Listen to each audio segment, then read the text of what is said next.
2014 में आप पहली बार पकड़े गए, आप मोहाली के पास से भाग गए, वो कैसे हुआ था और फिर कैसे पकड़े गए? वहीं से आपका जो सबसे ज्यादा नटोरियस पन है वहीं से शुरू हुआ था 2014 से। मेरी बुआजी के लड़के का मर्डर हो गया था सर। जब मैं तारीख जा रहा था तो उस टाइम मैं भाग गया था पुलिस से, पर बाद में पकड़ा गया था सर मैं फाजिलका।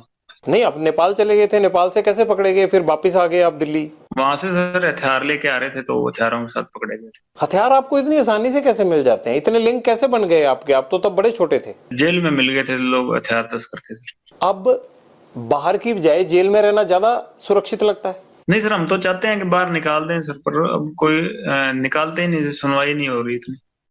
कि ऐसे बाहर मीडिया में या भ्रम ही ऐसा फैला दिया कि एक विलन हम ही सरवाइव कर रहे हैं दुनिया में। आपको मीडिया की सारी खबरें मिल जाती हैं अंदर?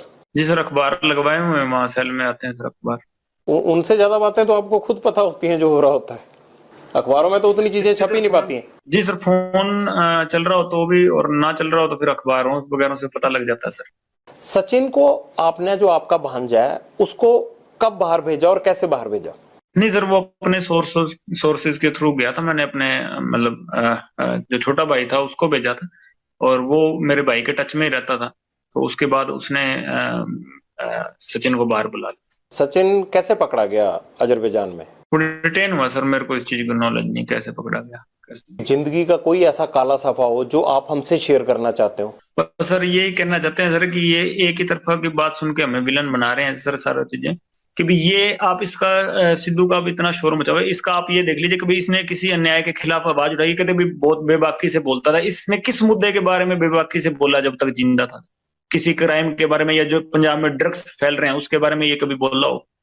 कभी ये बोला हो कि एंटी गैंगस्टरों के बारे में बोला हो, या कि टेररिज्म के खिलाफ बोला हो? किसी को अच्छी बात तो बोला होगा, कभी स्टेज पे इसकी क्लिप निकल जाएगी सर, बोला हो? कभी ये पाकिस्तान के खिलाफ बोला हो, या कभी कोई हमारे फौजी मरे हों उनके खिलाफ बोला हो? आप बोले? तो सर पहली बार आपके पास, हम तो बोलते हैं पाकिस्तान के खिलाफ हैं, खालिस्तान के भी खिलाफ हैं। हम तो पहली बार आपके पास मौका मिला, मेरे को तो बोलने का कहीं मौका नहीं मिला। मैं तो खिलाफ हूँ सर, बताइए। खालिस्तान के क्यों खिलाफ है आप? एक नेशनलिस्ट आदमी है सर, देशभक्त आदमी है। मैं नहीं सर, मेरी गैंग के सारे ही हैं जी। देश के खिलाफ हम तो सारों के खिलाफ हैं। ये कैसी देशभक्ति है जो जुर्म करने के रास्ते पे भेजती है? जुर्म सर बिल्कुल अक के किया, बिल्कुल ही। अगर इस तरह से जुर्म करके कोई फायदा मिलता हो तो यहाँ तो हर कोई, मतलब आजादी के बाद से इसी तरह से हर कोई अपने आप अपने जुर्म का हिसाब कर रहा होता। सर वही गलती होगी, हमसे सजा काट रहे हैं सर। 9 साल हो गए और कोई उसका वो नहीं है कि भी हम किसी से कोई हर्जाना मांग रहे हैं कि हमने गलती किया तो हम काट रहे हैं। और जिन्होंने गलती करने के बावजूद बाहर घूम रहे थे तो भगवान ने उनको सजा दे दी। आपने कहा कि आप पाकिस्तान के खिलाफ हैं, आप खालिस्तान के खिलाफ हैं। क्या खालिस्तान के खिलाफ आप पहले से थे, या जब से ये मर्डर किया सिद्धू मूसेवाला का उसके बाद हुए आप? पहले से ही थे सर।